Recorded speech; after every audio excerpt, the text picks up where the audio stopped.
Hey guys, welcome to another episode with Andrew Stead.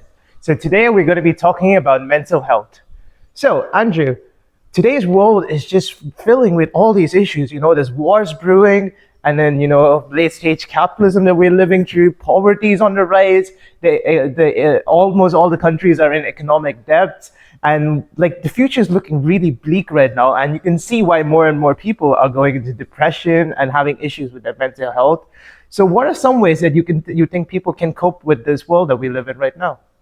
I think you're right, Manu. I think first of all to acknowledge that the mental health epidemic is really that, and of course, the data says that even before the COVID pandemic, mental health was struggling globally for all different age groups, for all different nationalities, all different genders. There was despite the wealth increase, our mental health was actually starting to decline again, which is not great news. And then obviously we had the pandemic, which is this very big, the biggest probably problem for global mental health that's ever existed for our entire race for the last 250,000 years. So a very, very significant problem. And I think what's happened since then, that the even bigger problem, in my opinion, is that people have just kind of swept it under the carpet. Mm-hmm. There was this big bomb that went off during COVID. People started talking about mental health and everything else. And since then they've gone, okay, thank God it's over. And it's honestly been back to business as usual. And I think in some ways that's a little bit of a problem.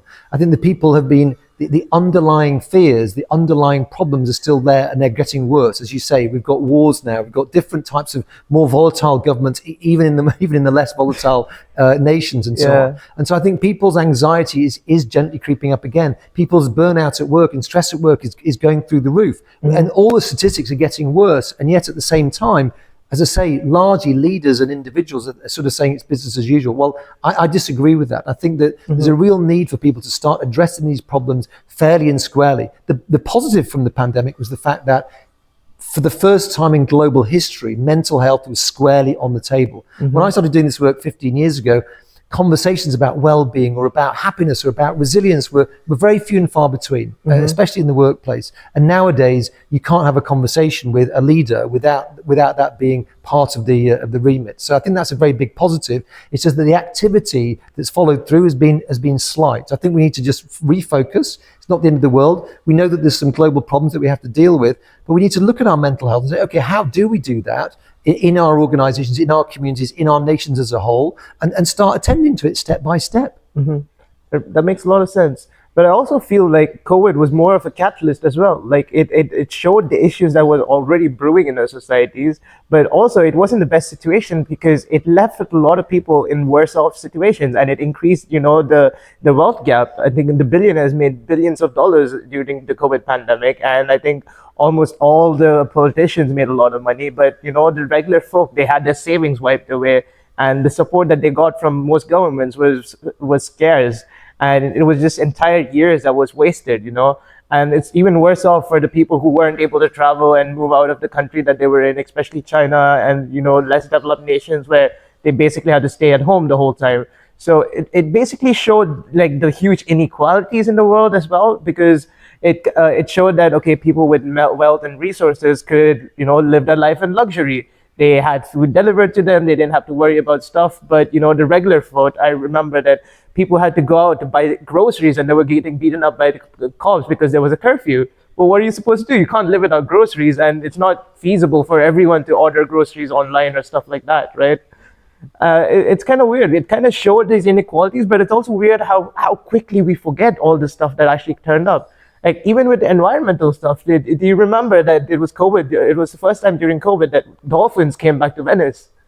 The canals were so clean that dolphins came back, and literally like 6 months after Venice reopened, tourists flooded it, and after that, the dolphins are gone again. And it's crazy how we don't look back to that and see that all the changes that happened and try to keep the positive parts of it and look at the negative parts and improve on that.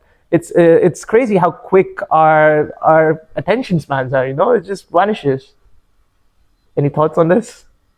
I agree. I think the big problem is with the leadership structure at the moment, and I think that the part of the problem is that leadership structure, which is largely people of my age and above, is of a generation where they're no longer bought into the next 20-year plan. They're bought into the next, if they get lucky, the next 4 or 5 years. Many of the leaders I work with, at this very senior levels of very many big organizations, it's really about getting them across the line in a personal sense to their pension fund. And so that's a very different way of governing and leading now in these very different and difficult and volatile times. So I think what's necessary is to really engage younger leadership. That's one part of it. So for me, what I call Gen Z and millennials really need to be part of the leadership function already. And I think that the people who are at the top, they've got to think about leadership in very different ways. They've got to set out game plans which are much longer, really focus on the things that matter. There's going to be all this disruption coming from AI and various other means. And we've got to really focus on it and be excited about the possibility of a fabulous future, that this positive enablement that AI and many of these other technologies are going to bring. If we're fearful of them, that's exactly what's going to happen. It's going to be disastrous. If we're positive and we're excited and we understand how they can augment and improve and bring joy to our society, that's what they'll bring. I read an article this morning that said that millennials and Gen Z, the tracking of wealth is going to be it's now going to be the very difficult for millennials and Gen Z to earn and live with more money than their parents and grandparents. Yeah. Well, in some ways, I find that exciting news. I mean, because the point is, how is that exciting? Like, I feel like there's also been a recent study that if an average Gen Z is not going to ever be able to retire. Like, they're never going to be able to build a retirement fund. And I see this happening as well. Like in the UK, I see people in Burger King and McDonald's who are like 40, 50 years old. And these are still millennials and like even the ages before that. And my question is, this used to be jobs that people used to do in universities and stuff as a transition job. And now people are like providing a family out of it. And in the future, like, it doesn't look that much better, like seeing the trends that it's going, the more and more jobs are going to be taken over by AI. And since most countries don't have universal basic income, most people are just going to be jobless, Right, but I think your answer, you're putting the problem with the old mindset that it's you work and then you have a pension, then you retire. And my view of this is going to be wholly different. The reason why I find it exciting that actually the next generation's on paper now, and we're starting to draw attention to this fact. Of course, it's going to create a huge amount of initial discomfort in people's minds, but it's only in people's minds because what we know is the evidence says that after a certain point, money's not relevant. So we don't need to be maximizing all the way through our lives. As long as we understand the point at which we actually can step off that curve, that's what matters. And so I think that those generations, millennials and Gen Z, are slightly going to be forced into it, but then forced into this question of, well, what does really matter? And if well-being and happiness matters, and it's not related to wealth after a certain point, then it's coming with society. Naturally, it doesn't even have to be policy augmented. It's going to happen naturally. So for me, it's an exciting change because it will force this focus on well-being and resilience, which is I think what we really truly need. Yeah, I clearly understand that, but at least when we look at the current leadership, right, they seem to always have this one-track mindset that we need to increase GDP, we need to increase production, we need to increase our gross capita of the country. It's always towards more industrialization, more growth. But on the other hand, we've clearly seen that even being in more developed nations like the UK, it doesn't really translate into much more happiness. But leaders still seem to have this mindset that being more industrialized and being more secure, having better houses, bigger skyscrapers is the way to human happiness. But even just being here in Bali, we've seen that that's not the case. I have like 4 pairs of clothes, and that's pretty much all I wear. It's like more stuff doesn't lead to more happiness, and cutting yourself off from nature is, I think, another way that you actually end up in this depressive loop. But at least for the large part, we don't see our leaders or people in developed nations understanding this. Any thoughts? Well, I mean, I've already said it. I agree with that, and that's what has to change. So while the headline of millennials and Gen Z are going to be poorer than previous generations sounds really bad, to me it's like it's poking attention at this fact which we need as a global society to start to understand. It's not all about wealth domination. And so when we start to see that and realize it, then with that comes an elevation of our society into well-being and happiness. And as we know, as you've just alluded to, most of the things which guide our well-being and happiness are not super costly. After our basic needs are met, and my assumption is that AI and the future of technologies will dramatically decrease the costs of basically our basic needs, building a house, transporting food around the world and all these other things. So the cost of our basic needs globally will be reduced even further. And but so my question is, it's already has started reducing it, but these costs aren't usually transferred to the customers, right? Because the companies that invest in AI technologies to reduce their costs, well, they're going to just say to the investors, their shareholders, that, oh, you know what, we reduced the cost this much, so our profits went up. We're not going to, why would we actually give a benefit to the customer when we can just give a benefit to the shareholders and bring more stock to the company, increase the stock valuation? Because most of them are paid by stock, and company stock goes up. It looks like a good company, but what is the company's incentive to actually transfer this positive impact and this savings that they're getting back to the customers?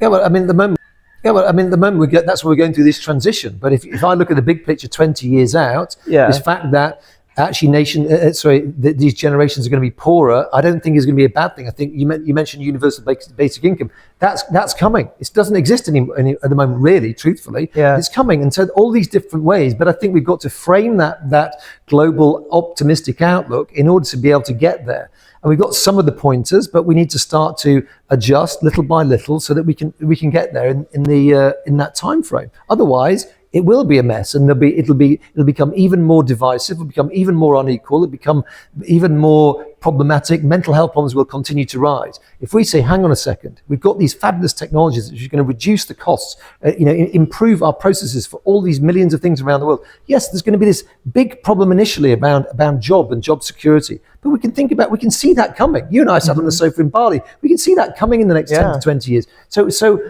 I'm saying we should be trying to get these problems looked at and solved now and paint that picture. If many people are out of employment, well, it doesn't necessarily have to be bad if people's basic needs are met and they're now able to go and play paddle and swim a lot more and socialize a lot more, then actually their mental health can continue to increase at a relatively low cost, right? So my point is that if we start to really, as a global society, be able to dislocate wealth accumulation, which is what the industrial revolution brought about to begin with, and a massive increase in wealth, which by and large improved people's lives. But beyond that point, it doesn't. Yeah. So here we are at the other point of the curve now, almost globally, not for every nation, but for many nations. So we're now going to experience that dislocation of wealth. And that's what I find is super exciting. I'm not saying it's going to happen in the next 2 to 5 years. I think there's going to be a lot of disruption. Hopefully much of that will be positive, and some of it for sure is going to be very uncomfortable and deeply negative. But we've got to keep a positive, fabulous future in our mind. I mean, it's really my view that the best is definitely yet to come. Yeah, definitely agree with you on that. It's just that we can both definitely see that there's going to be a lot of strife and maybe even civil war and unrest to actually get to that point, because everything that you're saying is amazing, but radical change is in historically speaking has only happened after civil unrest and disruption. So it's almost like we are looking at the barrel of a gun. Something's gonna happen, but an explosion's gotta happen first. Well, again, I'm not an expert on how this change happens, but by and large around the world, we have this thing called democracy. And I think democracy has many problems, but in general, it means that if the large number of people vote for something, and in the next 5 years, Gen Z and millennials will be the majority of voting population. So if we refocus our efforts in the right direction, I think, of course, there's going to be disruption. I think it's going to be very deeply uncomfortable. I think it's going to cause a lot of difficulties and strife for a period of time. But if we know that we're going to the right place, and we have confidence that we're doing that, then people will understand that we have to have these ups and downs. I think it's going to be incredibly important that we manage through those processes together, but we've got to have the right leadership to do that. We've got to have the right vision to begin with. So that's why, to me, the main thing is a starting point is, what are the real objectives of our global society? And to me, it's quite simple. It's going back to a Jeremy Bentham or whichever else you'd like to, talk about the Great Enlightenment. And it's about the global well-being of people. Yeah. And that is dislocated from wealth. So it's not, as you mentioned before, it's not just GDP. GDP has been a good proxy for, let's say, the first 20 to 30% of growth of individuals and nations. Great, works really well. But why are we continuing to do that for individuals and nations beyond that point? Doesn't make any sense. So back to the point about the millennials and Gen Z becoming less wealthy, I think this is going to be a good thing. It's going to force people to say, well, actually, hang on, guys. we realize that objectively that might be disruptive. But let's just think about it. You might have a great chance to increase your well-being and not have to work so much, and have all these great, the basic needs already met at a much lower cost. Yeah, completely agree with that. And coming back to democracy, though, you made a point that democracy is going to be our direction to that. And for a few countries, I definitely see that. But at least in the US and UK, which has first past the post, or winner takes all election, what I see is that there's a lot of parties that I would want to support, like the Green Party, but voting for third parties are just a waste of your vote. Because even the US, they have the Tea Party, they have the Green Party, they have multiple third parties. But voting for any third party, unless they have ranked choice voting that Finland and Sweden does, like it basically means that you're throwing your vote away. And when every single country started, it started with like 10, 15 parties, and it's almost like consolidated into a two-party system, because within like 60 years, we can see that that's what kind of like happens. Coalitions form, coalitions become stronger, they get absorbed into a party, and it almost feels like all these parties are just ruled by the billionaire class and the oligarchs. And the problem I feel is that, especially in the countries that do not have ranked choice voting, like it feels almost inconsequential to vote for a large part, because you're given choices between these two parties that can only win the election, and voting for a third party doesn't make sense. Starting your own party doesn't make sense, because no one's going to vote for it, because it means basically throwing your vote away. I mean, maybe a protest vote, but it's basically like giving up your right of voting, because you know that your vote's not going to get counted.